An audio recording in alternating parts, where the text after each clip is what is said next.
There's no getting away. Government, again, as I said, is leaning heavily on this ARI report and keeps saying that, look, it's not as big a problem as it's made out to be. When you look at a warranty, a manufacturer's liability is what he has stated in his owner's manual. If it says E10 and you've used E20, he's got a get out of jail free card. Ethanol has a much higher octane rating than petrol does. And I think what has happened is that the base octane rating, which was 91 across the country, is now 95. It doesn't end at E20, does it? I mean, we are actually now talking of E30 as well. The government has actually said that they are looking at E30. Yeah. So if you're not convinced about E20, there's more. Hello and welcome to yet another episode of Deep Drive powered by Kotak Mahindra Prime.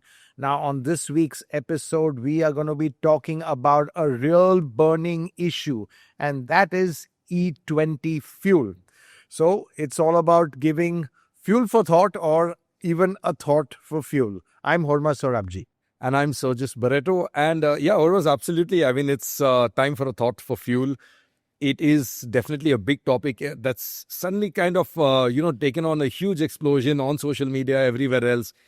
Not that it was a big surprise. We knew this was happening, but I think the reason why everyone's now suddenly this thing is because it is 5 years before target. A good 5 years before target from the government's point of view. That's right. I mean, I think it was the move to E20 pan-India was supposed to be in 2030. They pulled that forward by 5 years. Actually, it's in terms of as a policy, E20 is fantastic. I think what the issue is that from a consumer's point of view, they've been a little blindsided. It suddenly happened. The old fuel has gone. And, some of them have cars which are not compliant with E20, which is what we'll be talking about. But I think, firstly, it's important. Let's get the basics right is what is ethanol? Ethanol, frankly, is from the same family as petrol. So petrol is just a neat hydrocarbon. So carbon and hydrogen, no oxygen in that. Ethanol has oxygen. And actually, it's this element of oxygen that, makes it special. It has its pluses and a few minuses as well.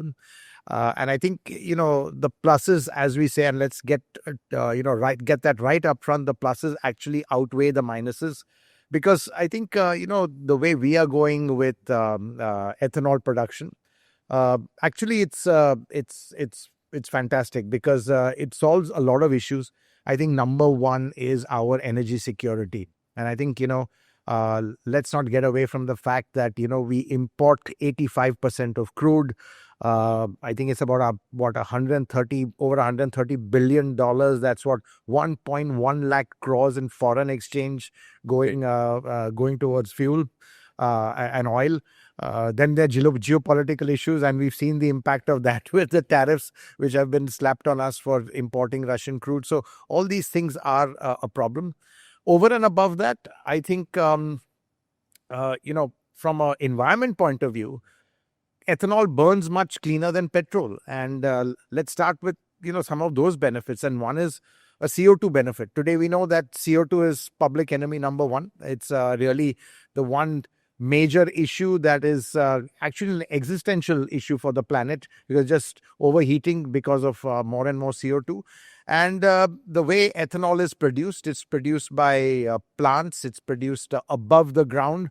So obviously these plants or whatever are absorbing CO2 and that CO2 then is being converted into ethanol. And so that CO2 is then released. So in a way, it's circular, not 100% net zero. Yeah, because, there are production also is very energy intensive. But it's far better than let's say hydrocarbons or fossil fuels, which you extract from the ground and then you just release CO2, into the air, which was not there in the first place. So really, it's all about the way the biomass or the plants, it's a biofuel. So it kind of really absorbs the CO2 and then, that CO2 goes back. And I think the third thing is it's, great for the rural economy as well, and it's domestically produced. Obviously, you are more in control of your energy security and destiny if you producing more of this here. Prices, one would expect should have come down. We'll talk about that later. They haven't. But yeah, overall, I think, as a vision, it's been fantastic. And the fact that we've been able to pull it forward by by 5 years is amazing, because I think now, we've got enough supply of ethanol to go to this blend from E10 to E20. Absolutely, Hormazd. And for India as a nation, sugarcane as a source for ethanol is great for us, because in 2010 we were sugar surplus production. So it's safe to use sugarcane as a fuel source. There are concerns, of course, that farmers... It's very water intensive, so that's also an issue. Absolutely. It is water intensive, and there are concerns that farmers could switch to growing only sugarcane, saying, I'll grow a fuel crop instead of a food crop. Correct. But I think if properly managed, it is a good step. Yeah, and there's, of course, also this whole issue of, let's say, favoring the sugar lobby, which again is an issue. But I think, Sergius, that's where the 2G ethanol comes in, which plants are moving towards. Where I think, you go beyond this and into that parali and, all the kind of... the second generation. Absolutely. You can strip out ethanol from that, from biomass. And I think, all that stubble burning, which as it is causes, a pollution problem, using that to create ethanol, it's like a double benefit. Absolutely. The yields are lower from 2G, but it is still something that you can sort of add and substantiate, instead of going all with first generation, because you can even use fruit stems, stubble, leftover corn husk and things like that. So it's a lower yield, but it supplements, the main one. So I think what India is doing is exploring 2G, production, and then that's only a good thing, No, I think, ethanol as a fuel, it's been around almost like the car itself. The Model T, Ford, at that time, America ran a lot on ethanol. It was called, the fuel of the land, because it was grown there from corn, a lot of corn in America. And I think it's only in the 1920s that pure petrol fought back, because at that time it was abundantly available, easy to extract, easy to refine. And that's where I think petrol got ahead of ethanol as a more convenient fuel to use. Of course, there was no question of worrying about emissions in those days. Then I think in the global oil crisis in 73 gave everyone a shock when petrol prices or fuel prices went up about 3-4 times. And I think Brazil started looking at ethanol as a total substitute for petrol. And that's what they've done. I think in 1975 they started off, and Brazil right now is on E27 and E100, even full ethanol. Obviously that's flex fuel vehicles, which we'll get into. So, but they've had a really long start, if you see 50 years. But we've also, gotten to ethanol quite early. Absolutely. I mean, India too began its ethanol journey in 2003 with, the ethanol blending program, EBP as it was called. Small percentages, 3 or 4%. And it was, I would say, small for a longer period of time. And then slowly started picking up. 2010, 2019. Once you got the ethanol production going, and I think that in itself is a huge achievement. Exactly. So it isn't new. I think what's really now the problem, which we should get straight away into, is the higher blends of ethanol that are creating this issue. I mean, if you look at it from zero onwards, I mean, literally they used to call it doping, because it didn't cause any harm, from 0 to say 4 or 5%. You didn't need to change anything in an engine. You could just run it fine. You just sort of did that, saved 5% of maybe crude imports, etc. E10 is where you required some amount of material kind of compliance. Now we're talking E20, where you do need higher material compliance, some amount of engine tuning and things like that. And then as you go higher, I think E30 is like... That's right. But I think before that, we need to talk about what is the issue with ethanol. And why people are worried about it. I think there are two fundamental issues. One is wear and tear, fuel efficiency, and in some cases performance aware. Now, fuel efficiency, I think that's where motorists are really up in arms, because they're seeing a huge drop. But we'll come to that also, because ARAI,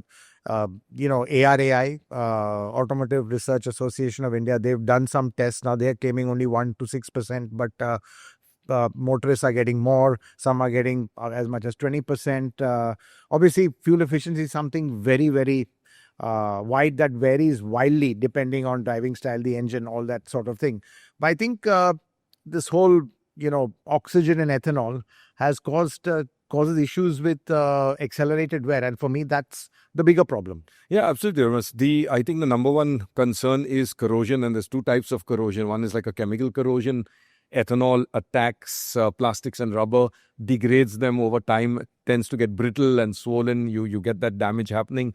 And then ethanol is also hygroscopic, so it does absorb moisture, right. and that water content then also corrodes metal parts. So you've got two types of corrosions that you need to handle and address in a higher, blend of ethanol. Yeah.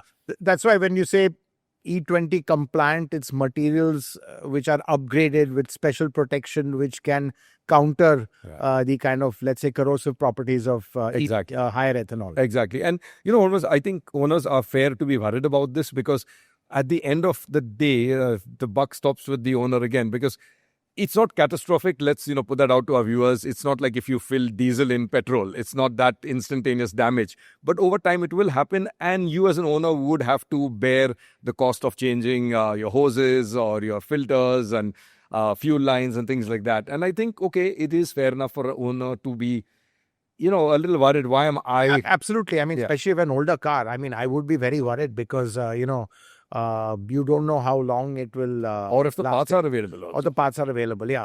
But I think what the government is leaning on heavily right now is that they've done a study, a very exhaustive study done by the Automotive Research Association of India, ARAI.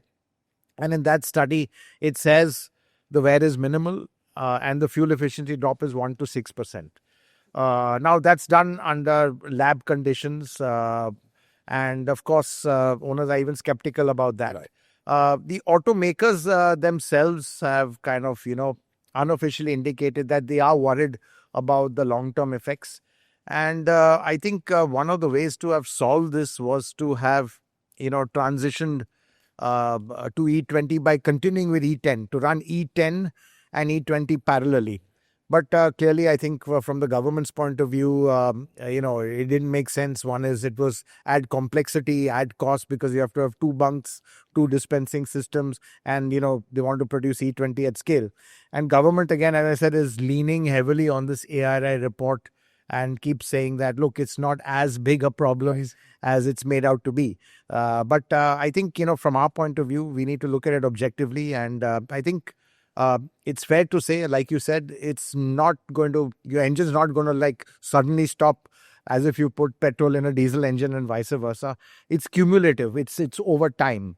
And I think that's, and clearly, again, it depends on the product, on the model, on the manufacturers, how robust their engines are in terms of compliance also. Some may say it's only E10 spec, but they might have a little bit of margin in there as well. Absolutely, Jonas. In fact, I think even if you look at the deadlines for compliance, like for example, E20, we have that from April 2023. That's right. Manufacturers started before that as well. Correct. In some of their model. So I think the best way to do is to look at your owner's manual, see exactly what your car is compliant for, because that's what a brand would fall back on. But, Sergius, a lot of them say E10, then they write consumers, try to get some input from the manufacturer. Manufacturer says that, I'm sorry, that if you use anything beyond E20, we are not responsible. It's your issue. Manufacturers don't want to commit because they don't want the liability. So the poor consumer, if there's a problem, he will end up paying, because manufacturers will wash their hands of it and say, hey, look, this car was tested, validated for E10, and that's what it's going to be. Right.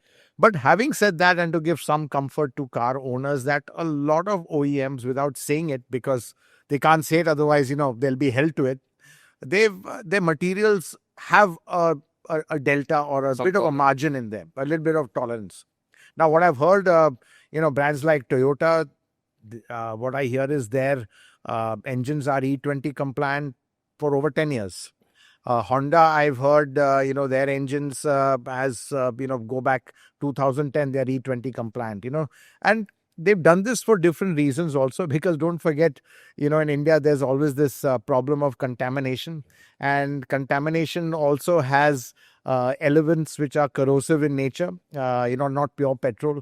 So it's for that, and that now can help also, combat E20. So it's not all doom and gloom is what I feel. And, at the end of the day, I think even, what you're going to have to replace with maintenance of the car, with, constant changing your fuel filter, running the car regularly, you can mitigate, what the potential damage could be. And, Sergius, another interesting fact that tells me this could be a bit overblown is that in areas like NCR, motorists have been using E20 without even knowing it.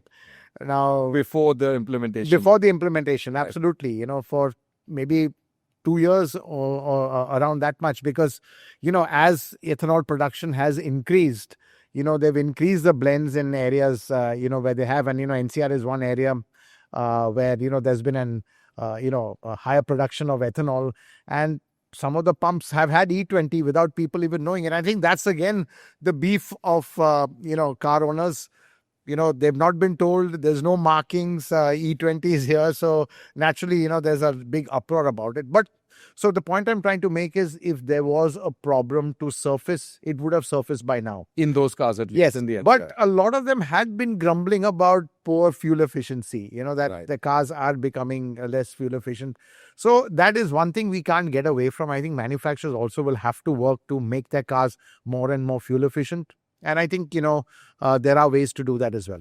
Correct. And Hormazd, in fact, I think a lot of brands are also exploring, as we were discussing, right, are exploring offering upgrades to existing cars from E10 to E20. I mean, do you have any info on that? Because the cost could vary, a lot, depending on model, makes, manufacturer. Well, if there's one company that can do this and give peace of mind to the customer, it's probably Maruti Suzuki. And from what I understand, it's not confirmed. They've not said it, but I've heard that they are working on giving retrofit kits to their customers. I think they could be charged, but it could cost, just my guess, so don't hold me to this, between 4,000 to 6,000, depending on what model it is. Just changing all the vulnerable parts to E20 compliant parts, so you're sorted over there. How far back they'll go, I think, they could go back even 10 years plus, knowing Maruti. So, really you're sorted over there. I think that's, I think Maruti taking, let's say an opportunity in a situation like this. And, I think, I don't know whether other manufacturers will follow. But I think at the end, there are going to be a lot of workarounds for this. So, but of course, there will be pain which the customer will feel again, but that's all very varying. Yeah. And Sergius, don't forget, in 2000, when we switched from leaded to unleaded, there was this big worry about, the valve seats would, let's say, without the cushion of lead, would wear out very fast and all. Didn't really happen. So I think that, some engines are hardier than we think they are in terms of, even E20 compliance. And, the damage won't be that bad. But obviously, social media is up in arms about it. And, so I think let's do one thing. What I would say, let's talk about getting to specifics on the issues with E20, and let's start with the fuel efficiency and how it affects, the engine. Yeah, and absolutely, Hormazd, there's, like you said, there are ways to mitigate this, and one of those would be with additives, which you can have an oil company adding, like we have the branded fuels, so additives can take care of corrosion, which comes about to metal parts. They've got anti-corrosive properties, and can also help with, binding the fuel together, because that's another concern where ethanol blended fuels can tend to sort of phase separate, as they say, left idle over time. Yeah. So the additive does help there as well, and we'll come to that. So one tip is, don't leave the car idle for a while. Just your fuel tank, inactive over there. Just you want it to slosh around a bit when you're driving. So and get used. So there's a flow of it. And of course, keep the tank as full as possible, because again, ethanol is hygroscopic, it attracts moisture. So even the little air pocket above moisture isn't there, it might, absorb the and line the tank, which then could corrode. Absolutely. So, that's that on corrosion. I think it's safe to say it is a concern, but not catastrophic. And there are certain mitigating sort of factors. But there's another big concern also, Hormazd, and that's fuel efficiency, which even the government, ARAI document, they've also accepted that there will be a drop. They're putting it, of course, depending on cars, saying 1% to 6%, things like that. But I think we can all agree that it will be a drop because the energy density is about 30% lower. I mean, you've got 42 or 44 megajoules per liter for petrol versus 24 for ethanol. So it's just bound to have an impact on fuel efficiency. Right. Absolutely. And I think, but again, fuel efficiency, it wildly varies, as I said. So I think let's take the E20 vehicles, which are designed for E20. Obviously, the loss is minimal. And today, there's one thing which we've not talked about, which in a way really benefits, engines, and that is the higher octane rating. So ethanol has a much higher octane rating than petrol does. And I think what has happened is that the base octane rating, which was 91 across the country, is now 95. So that is really amazing. You've got a four octane jump. You can, and with that, it's very, very significant because you can run much higher compression ratios. Yeah. You can advance the spark timing.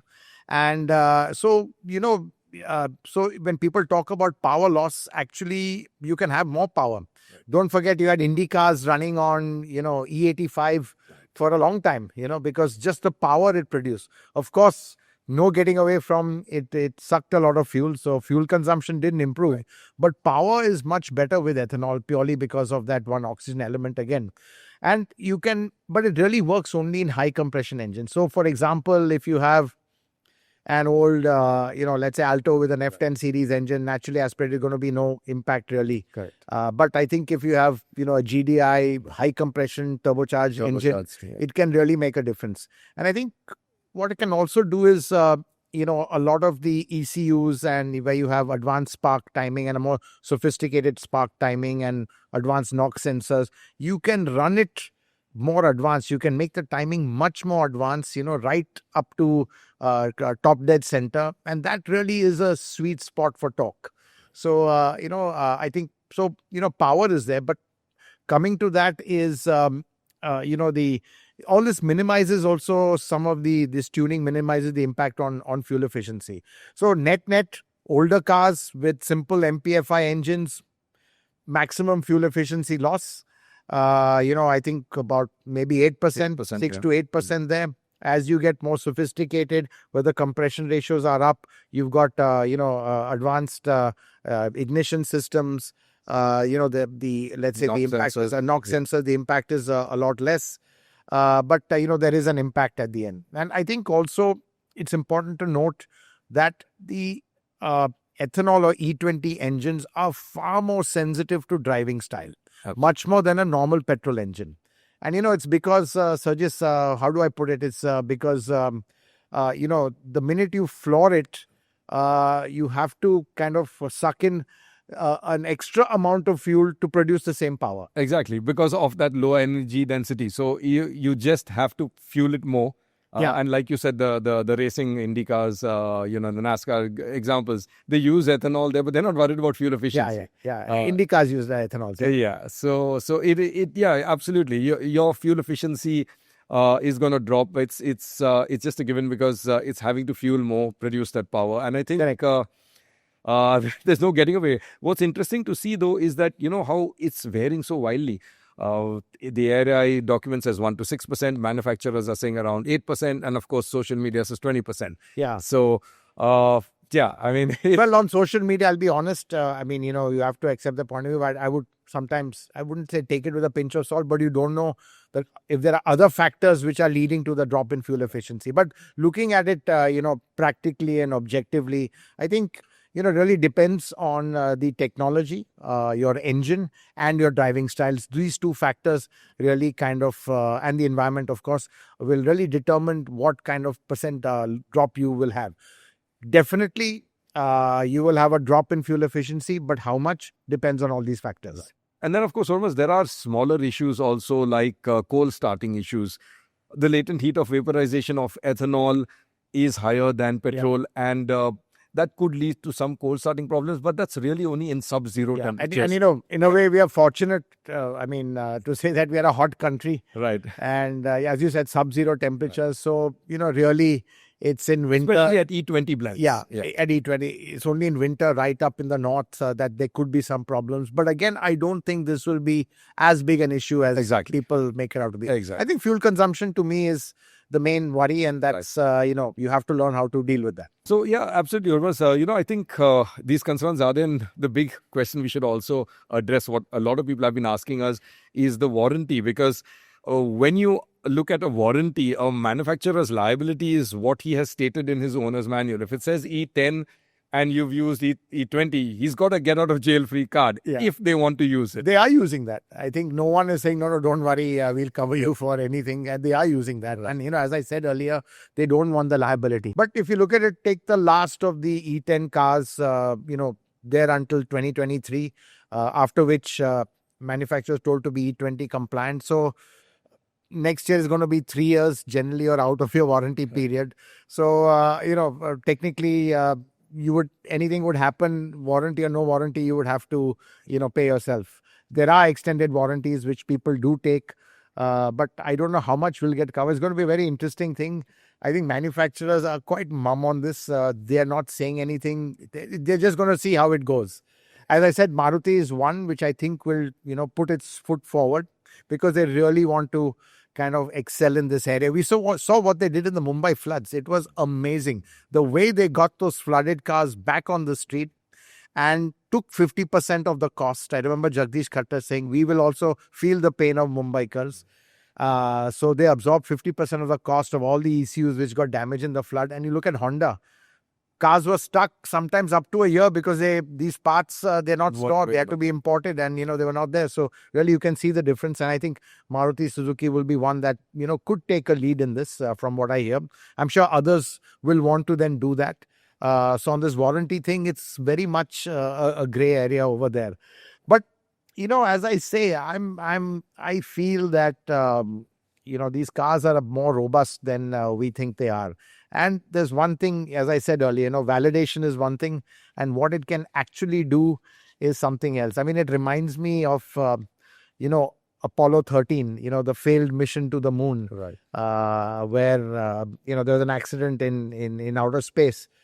And the lunar module, which was to kind of, take the astronauts to the moon and back, was going to then be tasked with actually doing some really high-risk maneuvers in space, using its engine to get it back on trajectory.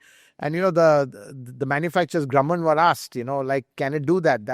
So they said, listen, we've designed it only to, get the astronauts on the moon and back and nothing else. So, there was just no commitment what it could do. But it finally did and saved the lives of 3 astronauts. So I think, it's not that every engine is going to immediately, just sort of self-destruct with the use of E20 or even after an extended period, there could be more life than what we think there is. Exactly. So, what if there is still someone who just does not want to use any ethanol in a fuel? Say a classic car owner worried about parts that are just not available manufactured at all. Is there an alternative there? There is, and thank God for that. And it's 100 octane. Okay. Which for a classic car owner might seem like an octane overkill. You really don't need it because all of them are low compression engines. But I mean, just think of it, and I've got an old BMW and E30. Right. I've immediately told Perseus, please just put 100 octane in it because, these cars, number one, they're old. So the parts are really, the metallurgy is of a different generation altogether, very old. It's really not up to spec at all. Secondly, you don't use them much, right? Because at the end of the day, they're just on weekends or even not even every weekend, just once in a while. So again, the fuel just lies there in the tank. Again, another danger. Then if something goes wrong getting the parts, forget it. You just won't get the parts at all. So this is a serious thing. And I think, that's why we are lucky that you do have 100 octane, which is still ethanol zero. And I'll tell you why that is, because the volumes of 100 octane are so small. It's just not feasible to get that as into the blending program as well, because blending is done at the depots. It's not done in the refineries. So that fuel from the refineries, they just ship it out to the bunks. So it's by the depots. Right. But so I think, it's these are the only fuels that there are. So you've got two brands. You've got XP100 from Indian Oil, and you've got Power 100, which is from HPCL. So these are the only two ones. Everything else is E20. And there's a lot of misinformation on social media saying that some are 4.5%, 11%. In fact, Hindustan Petroleum themselves put up an official tweet, and I think we corrected it and they pulled it down, thankfully. So can't blame them because there's so much confusion on it. But the fact is, you want E0, you only have 100 octane available, which has it. Otherwise, everything from 97, 95 is all E20. So I think that's one way to do it. And I think 100 octane, again, is good for the supercars. Right. Because for two reasons. One is you've got the high octane, which supercars typically have very, very high compression ratios. And a lot of them come from Europe where it's E10 compliance. It's only now that, these imports also are told to be E20 compliant from April 1st, 2025. So, in fact, all cars from April 1st, 2025 are E20 compliant. So, there's no problem at all with them. Of course, you'll have that fuel efficiency drop, but it could be marginal. But the supercars, they're all E10. They're just coming in. So, again, just better to use 100 octane for that. And there you get the double benefit as well. You don't have the corrosive properties of ethanol, and being 100 octane, you have the octane benefit as well. Absolutely. And I suppose if you can afford a priceless classic or a supercar like you do, otherwise you can afford the 160 rupees of fuel.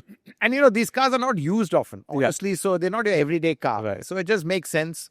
The fuel's lying in your tank.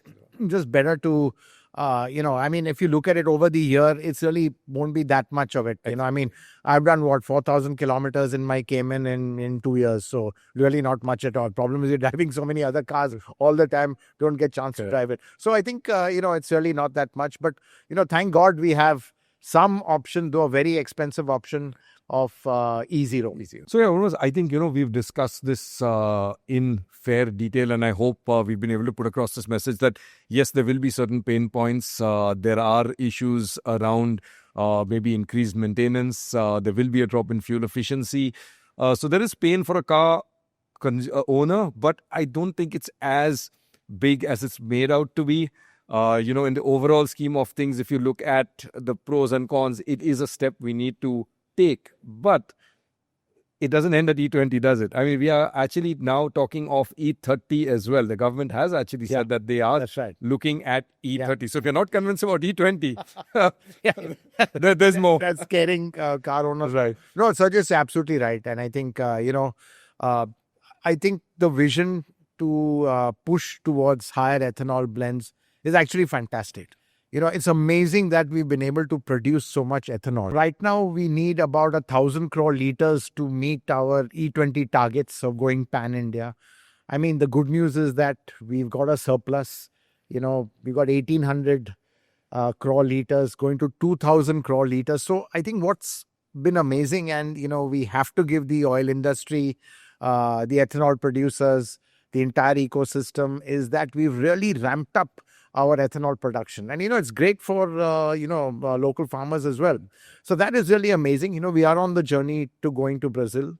Clearly in all this, the pain points, it's sadly the customer, if there is any, who will feel it, because on one side, there's been no E10 transition. It's gone straight to E20, which should have helped a bit. And OEMs or manufacturers are so far, not committing to anything. But I'm sure they'll come round, because at the end of the day, it's a competitive market, and, customer is king. So I'm sure they will probably, do something to sort that out. But let's talk about the future, because I think it's very, very exciting. In fact, going forward, that, we could have, as you said, higher ethanol blends. But Sergius, let's talk about that.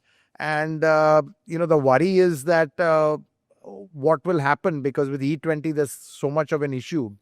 With E30, which settles down at E20 sometimes, the corrosion factor and the fuel economy loss will be even greater. Right. No, absolutely. Once you move, from, let's say, E20 to an E30, material compliance you're good for, but you do need tuning and calibration changes. And so what you're saying is the current E20 cars no problem, and compliance. For material compliance, no problem. There But might the be E10 cars, the delta will be even more. will be even a more. problem. That's the So one. one hopes that, this transition will be paced out a bit, just keeping the older, let's say, car buyers in mind. And what we haven't talked about, and maybe that's a separate podcast, I don't know, is the bike guys. They are more worried because they've come from E5 to E20, which is more of a jump.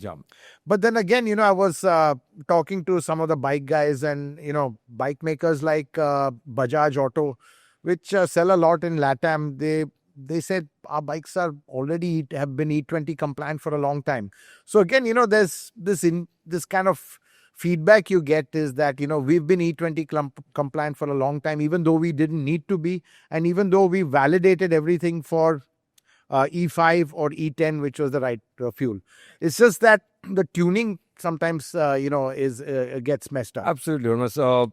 Like I was saying, the E30 more or less, and most manufacturers keep it at E27, and which is what Brazil has done, is like the hard point. Beyond that, you really get into major changes. You've got to, have like in tank or in the system ethanol sensors, so they will check in real time the actual blend, and you're getting into basically full, flex fuel vehicle territory, where you could handle any percentage of blend.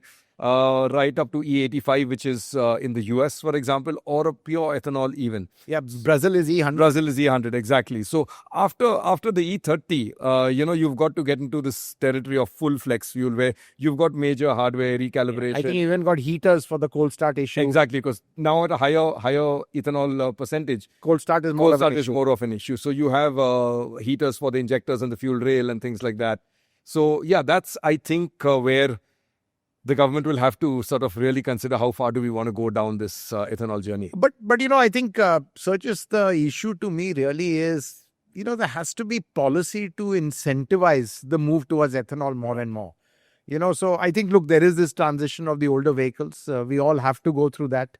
Older technology always has its issue. As I said, we had with unleaded, we had with carburetors earlier. So you are going to see this kind of shift. But I think looking at the future, where we go to higher ethanol blends, I think there has to be incentivization, and I think it's got to be for both the manufacturer as well as the buyer, the consumer. I think for the manufacturer, one way to do it is to look at the CAFE targets, because that is really the big kind of let's say hurdle for a lot of OEMs, penalties staring at them, and frankly, ethanol makes a very good case for making the CAFE targets easier to achieve. So right now there are no real benefits. EVs get, they're only like 30%, for CAFE. Whereas right now I think the benefit to be given is just, let's say 5% on the CAFE target, which really isn't fair, because I think if you look at ethanol, you're getting a 20% saving E20 on let's say carbon reduction, because if you look at the circularity of it, theoretically, yes. And I think there's a scientific number of 14.3%, not 20, because you're reducing some because of the fuel efficiency, let's say, loss as well. So 14.3 would be a good number, benefit of that for manufacturers to achieve their CAFE targets, and it would incentivize them to kind of get into flex fuel vehicles. From the owner side, you have to give a price benefit, because on the fuel, absolutely on the fuel, because the higher you go to ethanol blends, you're really going to be killed in fuel efficiency, and you'll be filling up every third day instead of every week or so. And that's the case in Brazil. That is the case in Brazil. In fact, in Brazil, E100 is 30% cheaper at the pump than E30 or E27. And that makes all the difference. So I think, what's needed now is proper policy from the government to really incentivize the move towards flex fuel vehicles. Because really, I think, ethanol probably is the best way to reduce what is possibly, our biggest, let's say, challenge right now, which is energy security. So there are risks, because we are left at the mercy of a handful of oil-producing nations. geopolitics as well, fluctuating oil prices right now. Okay, the oil price is low, but you can't control it. Then of course, you're boosting your own rural economy. It's great for the environment, all this stuff we've said again. So I think the reasons to go to ethanol and increase blends of ethanol is absolute no-brainer, but we must have policy to incentivize this transition. So Sergius, I think that's a wrap. It's been, I think we'll constantly be getting more and more questions. Maybe on our next session of your questions answered, there'll be a lot of E20 we could queries. possibly do a whole podcast only on E20 Only queries. on E20 queries. Maybe we'll do that in a future episode. But until then, thanks for watching. We do hope we've clarified a lot of your queries, a lot of your concerns. And this is a hot topic that will continue to be debated. There'll be a lot of arguments about it, a lot of questions you will raise. So don't forget to ask all your queries in the comments section below. But for now, we are signing off. Hope you enjoyed this week's episode of Deep Drive. And don't forget to tune in next Saturday, same time, 11 a.m. on our YouTube channel, on Spotify, on Apple Podcast. Thanks for watching.